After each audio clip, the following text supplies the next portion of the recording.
رمضان کا اصل میں جو پروگرام ہے، میں پہلے ذرا تمہیداً عرض کر دوں، یہ ہم صرف واقف ہیں روزہ دن کا اور رات کو 1 گھنٹے کی تراویح.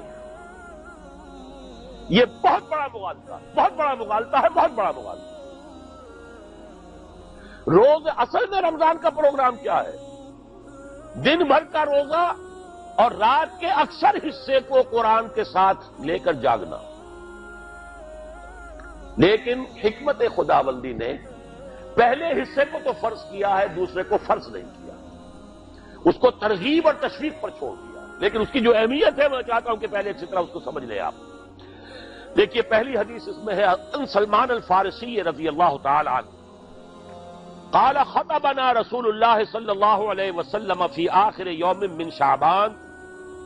حضرت سلمان فارسی سے مروی ہے، انہوں نے فرمایا کہ خطبہ ارشاد فرمایا ہمیں اللہ کے رسول نے صلی اللہ علیہ وسلم شعبان کے آخری دن.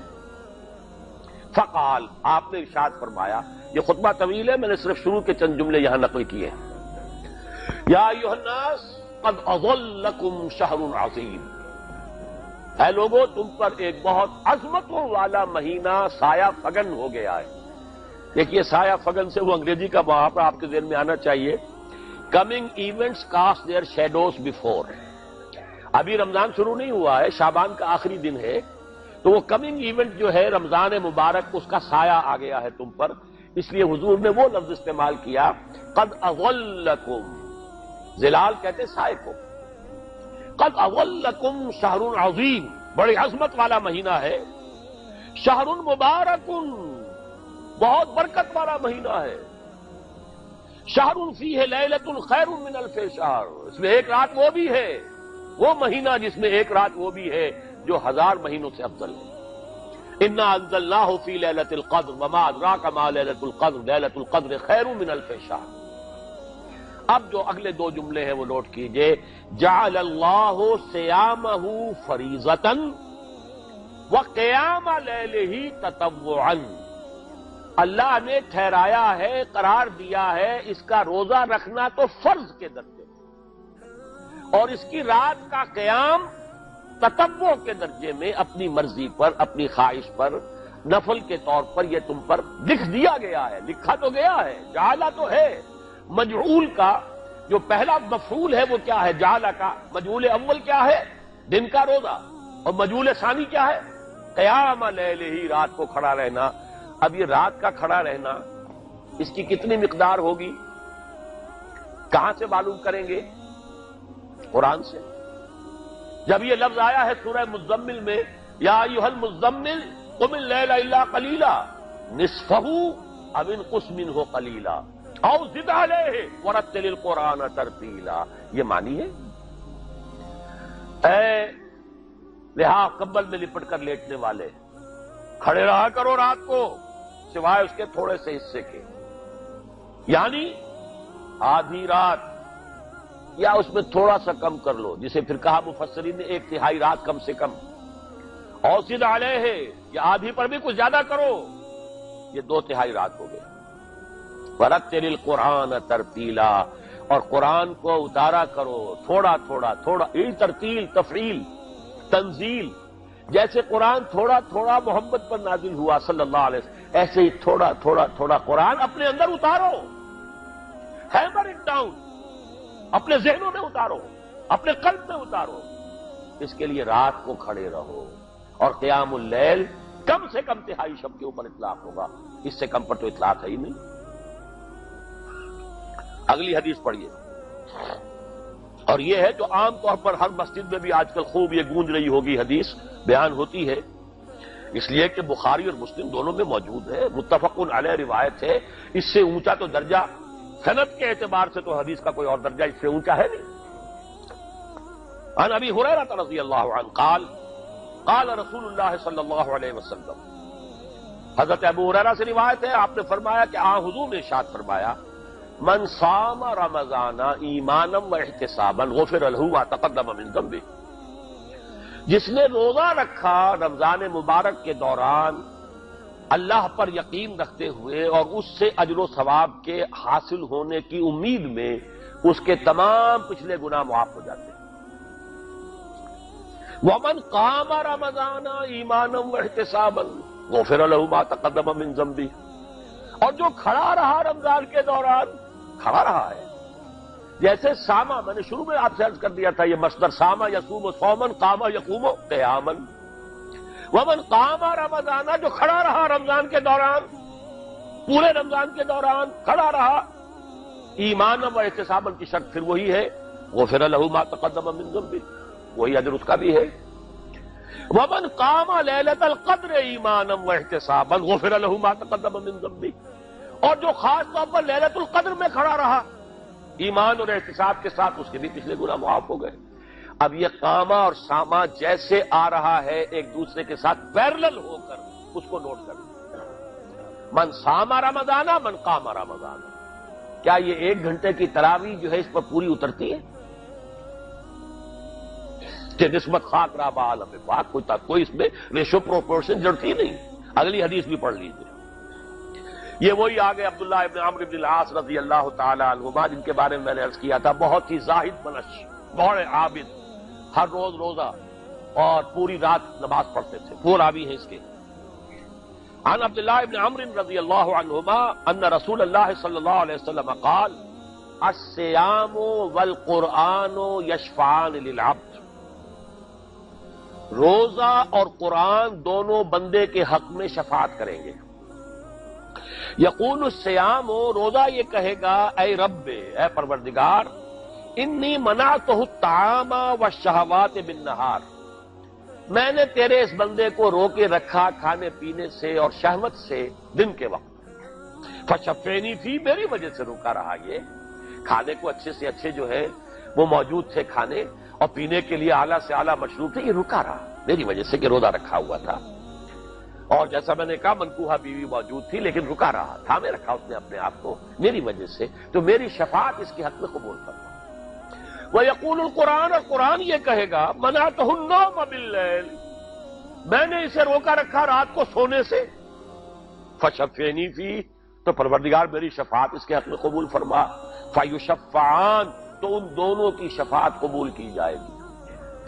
سوال یہ ہے کہ کیا روزہ 1 گھنٹے کا یا 2 گھنٹے کا ہے؟ تو یہ قیام جو ہے یہ 1 گھنٹے کا کیسے ہو گیا؟ تو میں نے پہلے کوسچن مارک آپ کے ذہن میں کھڑا کر دیا، اب جواب سنیے اس کا۔ جواب یہ ہے کہ اس کو اللہ تعالیٰ کی حکمت یہ تھی کہ اسے فرض نہ کیا جائے، اس کو معلوم ہے۔ عالمان سیکون منکم مرضی وآخرون یضربون فی الارض یبتغون من فضل اللہ وآخرون، اللہ کے علم میں ہے میرے کچھ بندے ہوں گے بیچارے غریب مزدور، دن بھر مشقت کریں گے، محنت کریں گے، وہ روزہ ہی رکھ لیں، بہت بڑی بات ہے، بہت بڑی بات ہے۔ رات بھر کا قیام کیسے کریں گے؟ 2/3 رات کیسے کھڑے رہیں گے؟ آدھی شب کیسے ممکن ہے؟ لہذا فرض نہیں کیا، حضور نے بھی فرض نہیں کیا، نہ اس کو آپ نے لازم کیا، نہ اس کے لیے وہ زوردار جو لوگوں سے کہا کہ ضرور پڑھو، چھوڑ دیا پڑھو، اور سب لوگ پڑھتے تھے اپنے طور پر۔ اب یہ کہ کوئی آدھی رات کھڑا ہے، کوئی 1/3 رات ہے، کوئی پوری رات ہے، تھے اللہ کے بندے۔ لیکن 3 دن حضور نے یہ باجماعت نماز پڑھا دی، لیکن پڑھائی ہے وہ تہجد کے وقت، یعنی لوگ رات کے وقت جو بھی ہے کھڑے ہیں، جاگ رہے ہیں، قرآن پڑھ رہے ہیں، لیکن یہ کہ خاص تہجد کے وقت آپ اپنے حجرے سے برآمد ہوئے تو لوگ جمع ہو گئے، آپ کے گرد جمع ہو گئے۔ آپ نے 3 دن یہ 8 رکعتیں جو تہجد کی حضور کی ہوتی تھی، وہ آپ نے 8 رکعتیں پڑھائیں باجماعت، لیکن وہ وقت تہجد کا تھا، یہ نوٹ کر لیجیے۔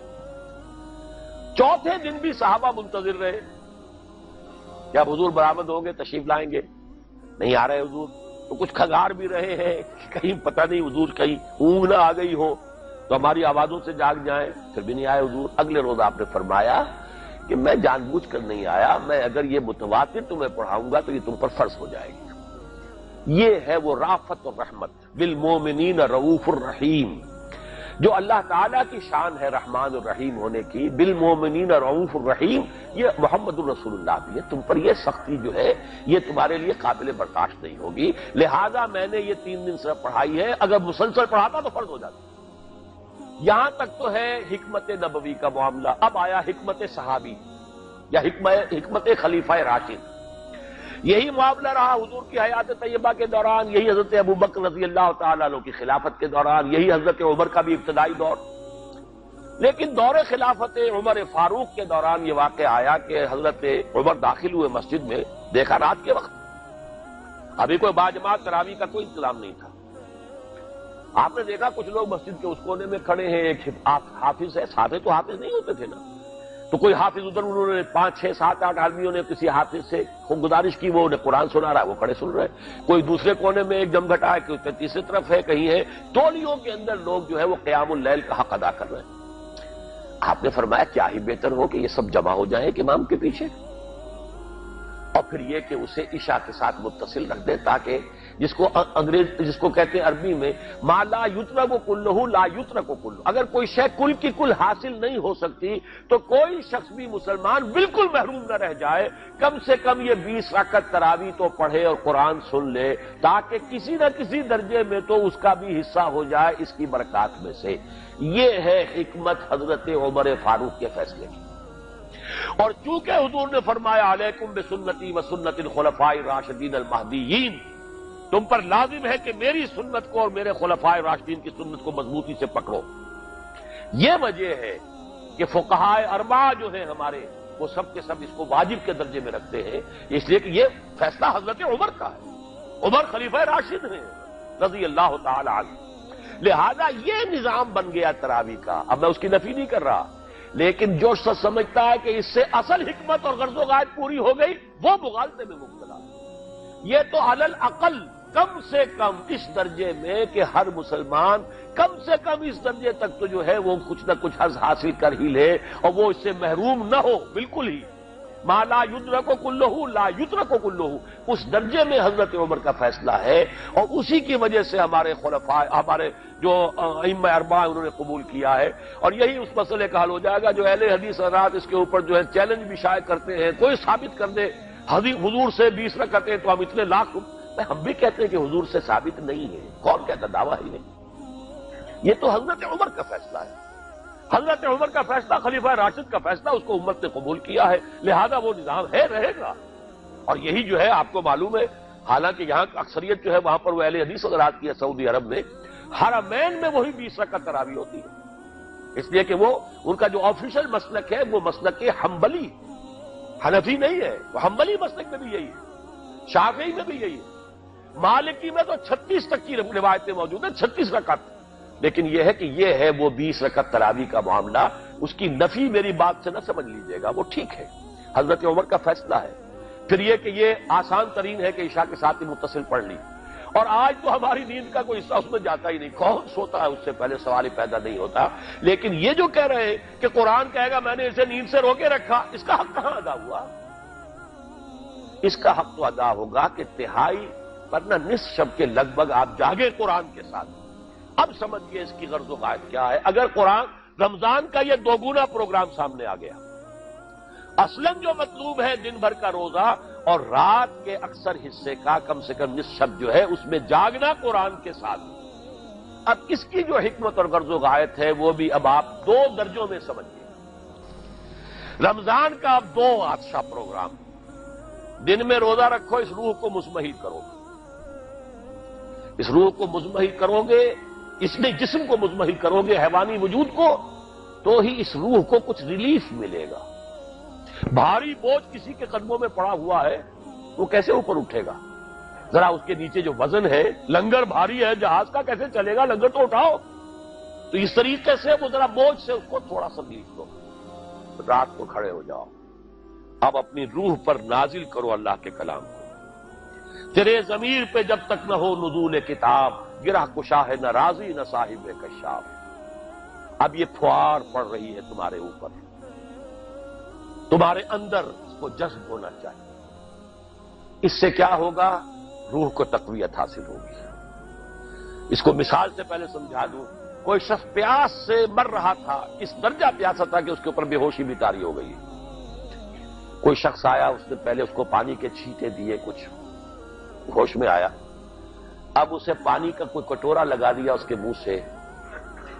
پانی کے ایک گھونٹ کی جو لذت اسے اس وقت محسوس ہوگی، کیا کبھی زندگی میں کسی کو محسوس ہو سکتی؟ یہ پانی کتنی بڑی قیمت ہے، قیمتی شے ہے. یہ تو اسی سے پوچھئے جسے شخص پیاس لگی تھی اور پیاس کی وجہ سے بے ہوش ہو گیا. اسے پانی کا ایک گھونٹ، جیسے کہ آپ تصور کر سکتے ہیں پیاس سے کوئی مر رہا ہو بادشاہ، وہ اپنی پوری سلطنت دے دے گا، مجھے ایک کٹورا پانی دے دو، بابا لو سلطنت دے، جان سے جا رہا ہوں میں تو۔ اس وقت پانی کی قدر و قیمت معلوم ہوگی۔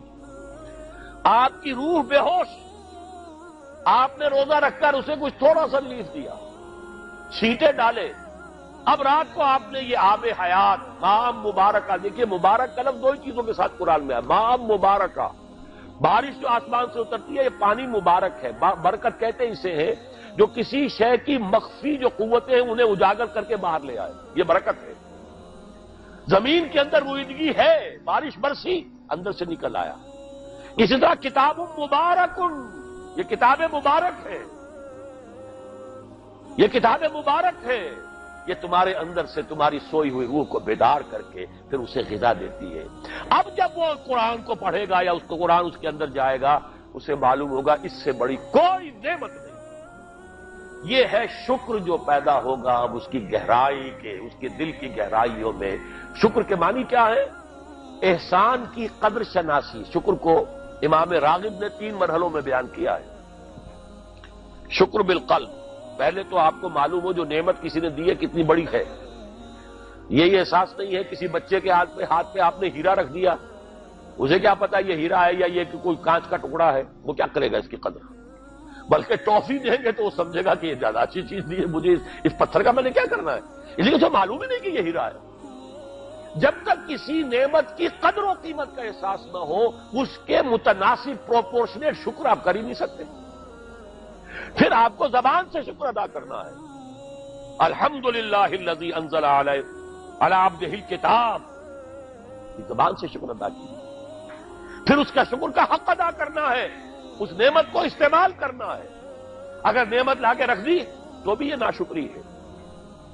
کسی بچے کو لا کر کسی اس کے والد نے کتاب دی بڑی عمدہ، اور وہ بڑا مہذب بچہ ہے، تھینکس ڈیڈ یا ڈیڈی، اس نے شکریہ ادا کر دیا، پھر کتاب لا کے جو رکھی کبھی کھول کے دیکھا ہی نہیں، تو ناشکری کر رہا ہے یا شکر کر رہا ہے؟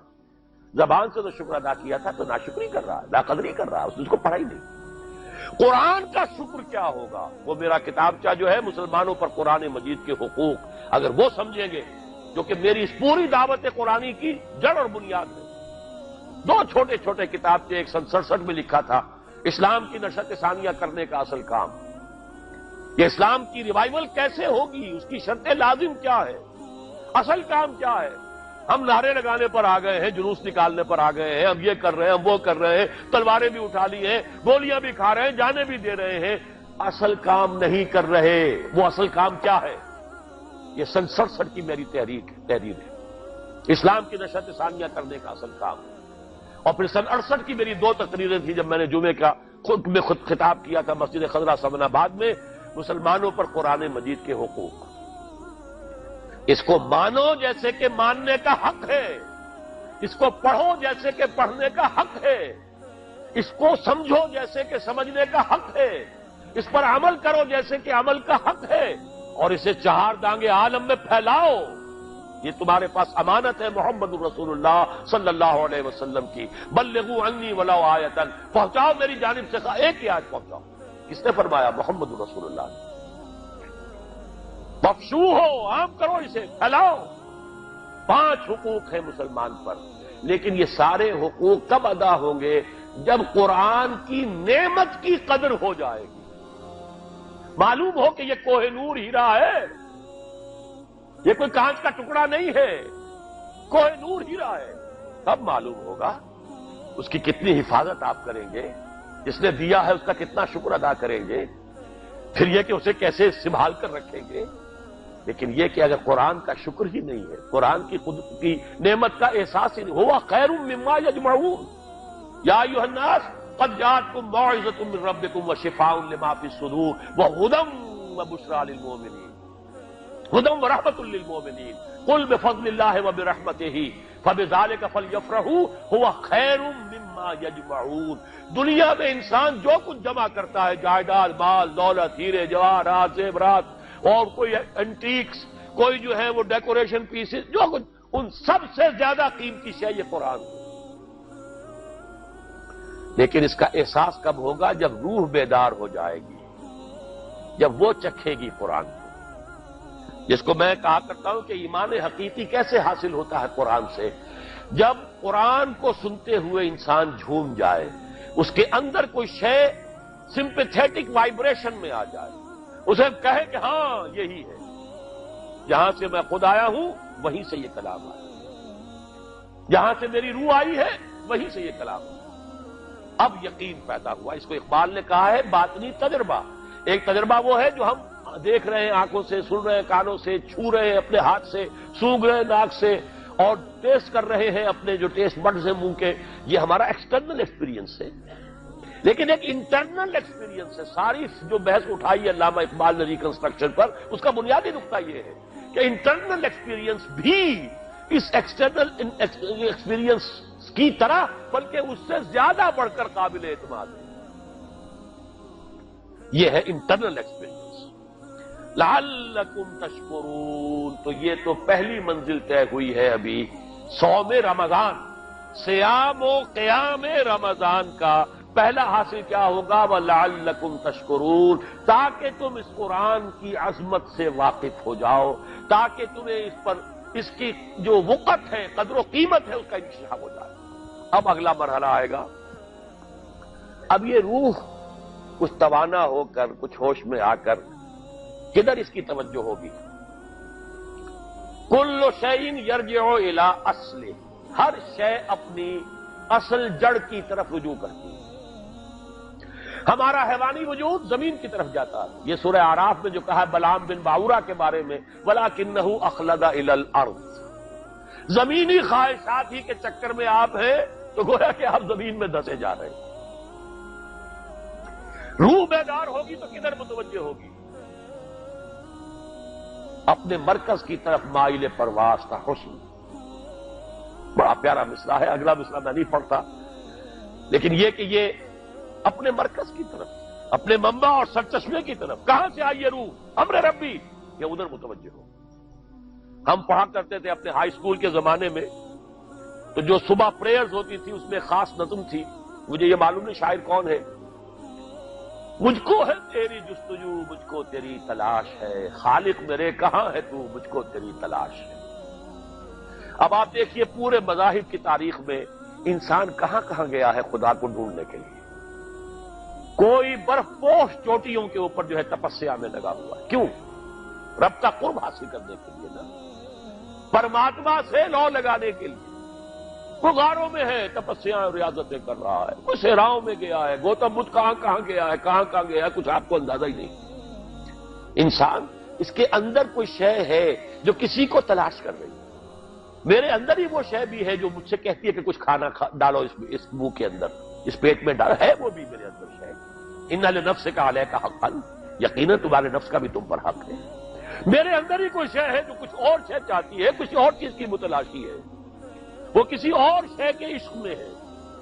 یہ دوسری بات ہے، اسے ہم نے سلا رکھا ہے لوریاں دے دے کے، تھپک تھپک کر۔ ہم تو اپنے جسم کی طرف متوجہ ہیں، لہذا ہمیں وہ پیاس محسوس ہی نہیں ہوتی کہ یہ بھی واقعی میرے اندر کوئی پیاس ہے۔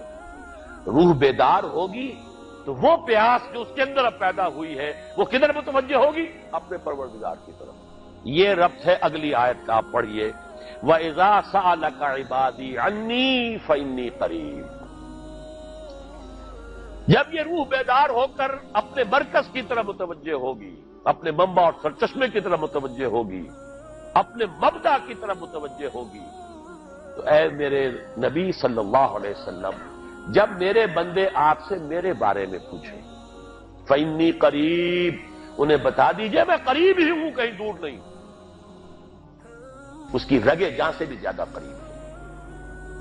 ہم قریب ہیں، جب چاہو ہمیں پکارو، جب چاہو دعا کرو، جب چاہو باریابی حاضر کر لو۔ ہم تو مائل میں کرم ہے، کوئی سائل ہی نہیں۔ ہم تو ہر روز رات کے آخری گھڑیوں میں سمائے دنیا تک نزول فرماتے ہیں، اور ہماری طرف سے پکارنے والا پکارتا ہے حل من مستغفر فاغفر لہ،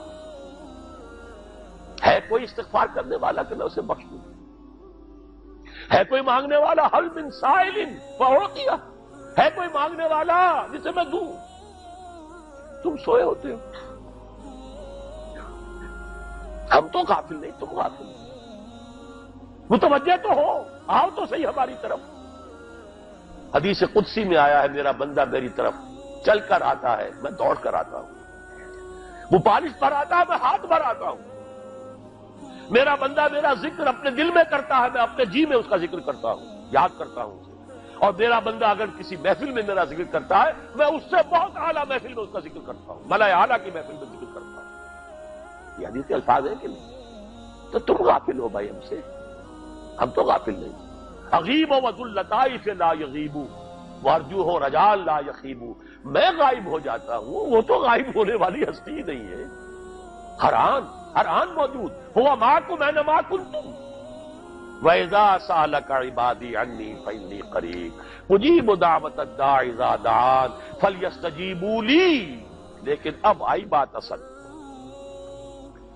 یہ دو طرفہ بات ہوگی، مجھ سے دعا کرو، کسی وقت کی پابندی نہیں، کسی جگہ کی پابندی نہیں، ناپاکی کی حالت میں ہو تب بھی دعا کر سکتے ہو، میری کتاب کو ہاتھ مت لگانا، مجھ سے دعا کر سکتے ہو، دعا میں کوئی پابندی نہیں، لیٹے مانگو، بیٹھے مانگو، ناپاکی میں مانگو، پاکی میں مانگو، جب چاہو مانگو مجھ سے، دعا میں کوئی خطر نہیں۔ اور جہاں پکارو گے there and then I will listen to you and I will grant your prayers. اجیبو جو ہے، اجیبو دونوں مان، جواب دینا اور قبول کرنا، اجابت استجابت دونوں کا ایک ہی مفہوم ہے، جواب دینا اور قبول کرنا۔ اجیب دعوت الداعی اذا دعان، میں تو ہر پکارنے والے کی پکار کو سنتا ہوں، قبول کرتا ہوں جب بھی وہ مجھے پکارتا ہے، لیکن فلیستجیبوا لی، میرا بھی تو کہنا مانو، چاہیے کہ یہ بھی میرا کہنا مانے، مجھ سے محبت کریں، مجھ سے لو لگائیں، میرے دین کے لیے اپنے آپ کو وقف کریں۔ ان صلاتی و نسکی و محیای و مماتی للہ رب العالمین، میرے باغیوں کے خلاف بغاوت کریں، میرے دین کا جھنڈا اونچا کریں، یہ سارے احکام ہیں کہ یہ قرآن میں۔ قاتلوہم، جیسا کہ میں نے آپ کو بتایا اگلے ہی رکوع میں قتال کا حکم آ رہا ہے، اب وہ گھوڑوں کو روزہ رکھواتے تھے، بتا دیا یہ روزہ تمہیں کس لیے رکھوایا جا رہا ہے، اگلے ہی رکوع کے اندر حکم ہے، قاتلوا فی سبیل اللہ الذین یقاتلونکم وقاتلوہم حتی لا تکون فتنۃ ویکون الدین للہ، اللہ کے لیے دین ہو جائے، پورا کا پورا نظام اللہ کے تابع آ جائے، اس کے لیے پہلے دعوت دو، محنت کرو، جد و جہد کرو، اس دعوت کے نتیجے میں جمعیت فراہم کرو، جب جمعیت اتنی ہو جائے کہ پھر اس باطل نظام کے خلاف بغاوت کر سکو تو کرو بغاوت، اگر باطل نظام کے خلاف بغاوت نہیں کرتے ہو تو پھر ہم سے بغاوت ہے تمہاری، پہلے ذہنی بغاوت ہے، آپ ڈس اون کیجئے ذہنی اعتبار سے، نفسیاتی اعتبار سے، میں اس نظام کو نہیں اون کرتا، ریکنسائل نہ کیجئے اس کے ساتھ، کوئی تعاون نہ کیجئے اس کے ساتھ، کوئی چاکری اور ملازمت نہ کیجئے اس کی، تن من دھن لگائیے اس نظام کو بدلنے کے لیے، چاہے ابھی وہ دعوت کے مرحلے میں ہے، لوگوں کو تیار کیا جا رہا ہے، تربیت دی جا رہی ہے، تزکیہ کیا جا رہا ہے، لیکن ہدف کیا ہے؟ تاکہ اللہ کا دین غالب۔ فَلْيَسْتَجِيبُوا لِي، میرا بھی تو کہنا سنیں اور مانیں، میں جہاد کا حکم دیتا ہوں تو جہاد کریں، میں اقامت دین کا حکم دیتا ہوں اقیم الدین تو اس کے لیے کھڑے ہو جائیں، میں قتال کا حکم دوں تو قتال کریں۔ فَلْيَسْتَجِيبُوا لِي وَلْيُؤْمِنُوا بِي، اور مجھ پر ہی اپنا ایمان پختہ رکھیں، توکل کریں تو مجھ پر کریں، محبت کریں تو مجھ سے کریں، راضی رہے تو میری تقدیر پر راضی رہے، توکل ہو، راضی برضائے رب ہو، اطاعت ہو، جب تک یہ ساری چیزیں اللہ کے لیے نہ ہو جائیں۔ والذین آمنوا اشد حبا للہ، اصل میں تو مومن وہ ہوتے ہیں جو سب سے بڑھ کر شدید ترین محبت اللہ سے کرتے ہیں۔ قل ان کان آباؤکم وابناؤکم واخوانکم وازواجکم وعشیرتکم واموال اقترفتموها وتجارۃ تخشون کسادها ومساکن ترضونها احب الیکم من اللہ ورسولہ وجہاد فی سبیلہ فتربصوا حتی یاتی اللہ بامرہ واللہ لا یہدی القوم الفاسقین۔ اے نبی ان سے کہہ دیجئے اگر تمہیں اپنے باپ، اپنے بیٹے، اپنے بھائی، اپنے اسپاؤسز، بیوی کے لیے شوہر، شوہر کے لیے بیوی، اور رشتہ دار، اور تمہارے وہ مال جو تم نے بڑی محنت سے جمع کیے ہیں، تمہارے وہ کاروبار جن کا تمہیں اندیشہ ہوتا ہے کہ کساد بازاری نہ ہو جائے، کہیں پر جو ہے ریسیشن نہ آ جائے، اور تمہارے وہ مکان اور محلات جو تم نے بنائے ہیں، اگر یہ 8 چیزیں محبوب تر ہیں اللہ سے اور اس کے رسول سے اور اس کی راہ میں جنگ کرنے سے، جہاد سے، تو جاؤ دفع ہو جاؤ، بیٹھو وہاں یہاں تک کہ ہم اپنا فیصلہ سنا دیں۔ اور اللہ ایسے فاسقوں کو، ایسے ناہنجاروں کو ہدایت نہیں دیتا۔ یہ ہے قرآن، آیت نمبر 24 سورہ توبہ۔ فَلْيَسْتَجِيبُوا لِي وَلْيُؤْمِنُوا بِي لَعَلَّهُمْ يَرْشُدُونَ۔ اب وہ لفظ آ گیا رشد۔ دیکھیے پہلے آیا تھا لعلکم تتقون، روزہ، مجرد روزہ تقوی پیدا کر دے گا، ضبط نفس، اور ضبط نفس بھی وہ جو حکم خداوندی کا تابع ہے۔ یہ روزے کی ریاضت ہے، روزے کی ریاضت کا حاصل ہے۔ رمضان کے روزے کے ساتھ قیام اللیل کا دو گنا پروگرام، دن میں روزہ، رات کا قیام قرآن کے ساتھ۔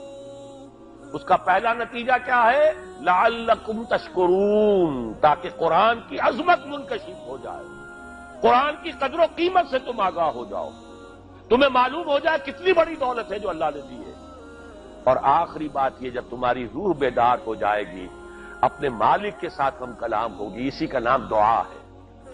دعا ہے جس کے بارے میں حضور نے فرمایا الدعاء مخ العبادہ، یہ عبادت کا جوہر ہے۔ الدعاء هو العبادہ، دعا ہی تو اصل عبادت ہے۔ یہ دعا ہی تو ہمیں میسر نہیں ہے۔ 17 رکعتیں پڑھنی ہیں ہم نے عشاء کی، لیکن اللہ کے ساتھ کوئی لوگ نہیں لگی، ادھر کی ادھر کی سوچیں آ رہی ہیں۔ 17 رکعتیں پڑھی ہوں یا 7 پڑھی ہوں، 10 پڑھی ہوں، آپ کو اجر ملے گا، لیکن آپ کو دعا کی نصیب نہیں ہوئی۔ دعا کب ہوتی ہے؟ بقول اقبال، یہ جو میرے اندر ہے فائنائٹ ایگو، انائے صغیر، انا میں، یہ چھوٹی سی انا ہے۔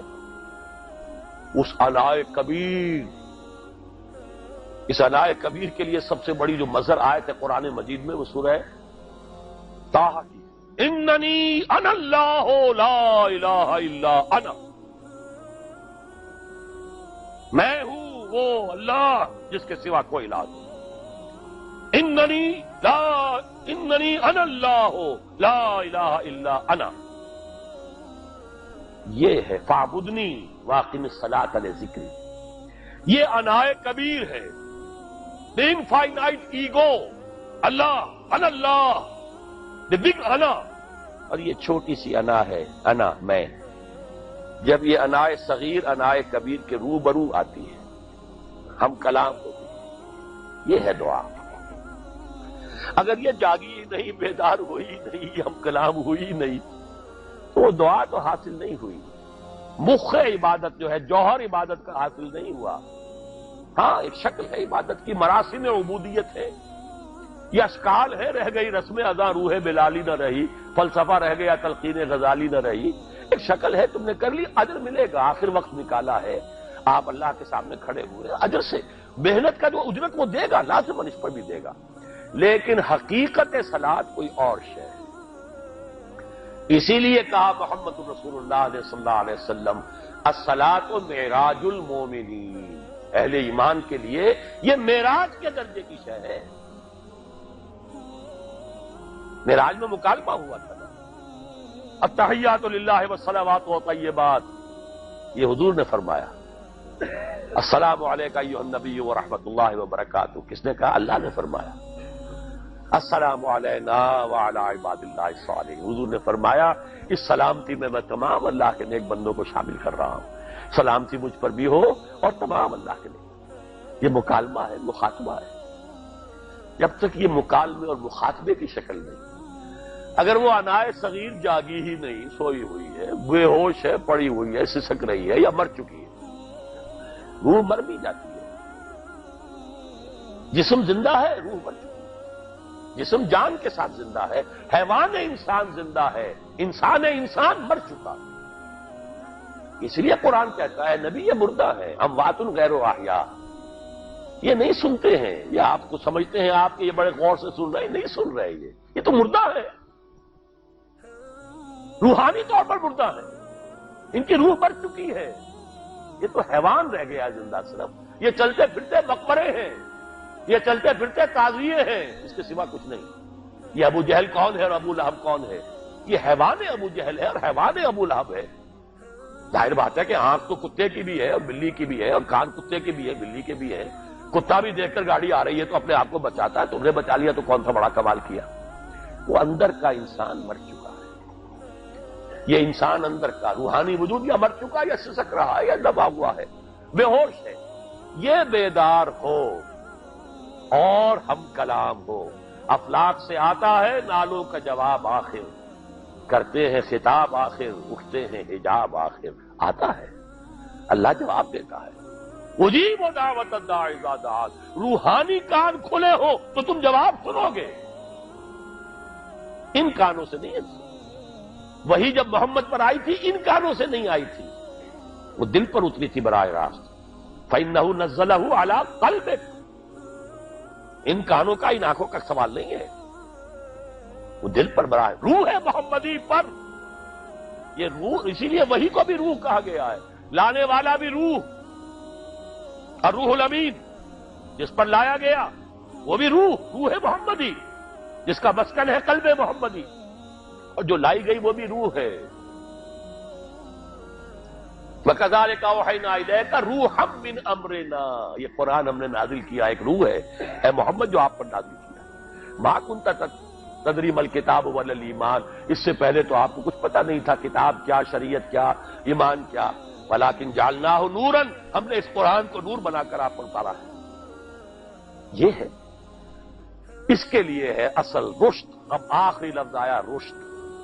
یہ گویا کہ جو مختلف الفاظ ہیں قرآن میں, کامیاب, فائزون, اولئک هم الفائزون, ٹھیک ہے, فوز, کامیابی تک پہنچنے والا, اولئک هم المفلحون, یہ ایک اور لفظ ہے. لیکن راشدون یہ چوٹی کا لفظ ہے, اسی لیے صحابہ کے لیے آیا اولئک هم الراشدون سورہ الحجرات میں. اسی لیے انسانوں میں سے نبیوں کے بعد سب سے اونچے چوٹی کے انسان ابو بکر, عمر, عثمان, علی, ان کے لیے آیا خلفاء الراشدون. علیکم بسنتی وسنت الخلفاء الراشدین المہدیین. یہ رشد ہے. رشد تک پہنچنا ہے تو یہ کام ہے, اور یہ ہے اصل حاصل صیام و قیام رمضان کا. اولئک هم الراشدون. اللہم ربنا اجعلنا منہم, اللہم ربنا اجعلنا منہم, اللہم ربنا اجعلنا منہم.